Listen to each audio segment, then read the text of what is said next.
Troisième partie, les éléments du yoga. L'héroïsme et le courage. L'héroïsme. Être héroïque, c'est pouvoir être du côté de la vérité en toutes circonstances, la déclarer au milieu des oppositions et combattre pour elle chaque fois que c'est nécessaire. Et aussi toujours agir selon sa plus haute conscience.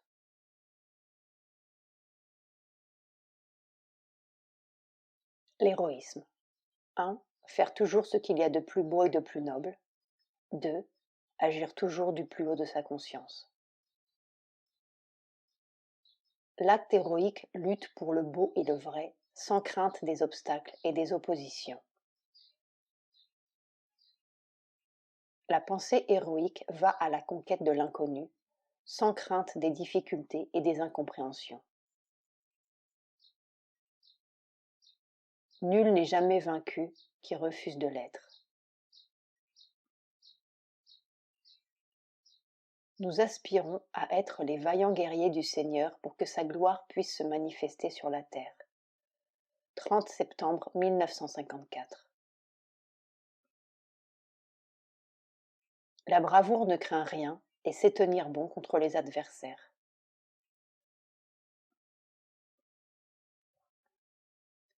La hardiesse.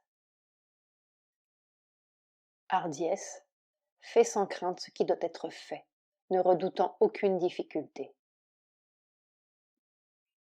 Hardiesse mentale, que notre mental soit capable de prévoir les perfections de demain. La hardiesse vitale doit être soumise à la raison. Hardiesse physique ne connaît pas l'impossible dans sa consécration au divin. Hardiesse spontanée, une des conséquences de la confiance parfaite dans le divin. Le courage. Courage, hardi, il fait face à tous les dangers. Courage intégral, quel que soit le domaine, quel que soit le danger, l'attitude reste la même, tranquille et assurée. Le courage est un des signes de la noblesse d'âme, mais ce courage doit être calme et maître de soi, généreux et bienveillant. Le vrai courage exclut toute impatience et toute témérité. Ne prenez jamais la témérité pour du courage, ni l'indifférence pour de la patience. 4 novembre 1951. Le courage vital doit être contrôlé pour être bienfaisant. Un des plus nobles courages est celui de reconnaître ses fautes. Il n'est pas de plus grand courage que de reconnaître ses propres erreurs. 1er mai 1954. Il n'est pas de plus grand courage que de toujours dire la vérité. 31 juillet 1954.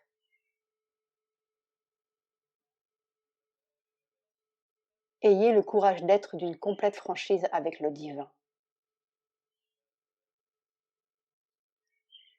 Quiconque a du courage peut donner du courage aux autres, tout comme la flamme d'une bougie peut en allumer d'autres. Il faut bien que ceux qui ont du courage en aient pour ceux qui n'en ont pas.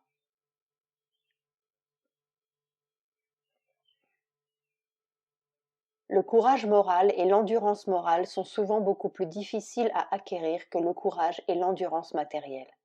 22 juillet 1955. Vigueur, force et pouvoir. La vraie force est toujours paisible. 4 mai 1954.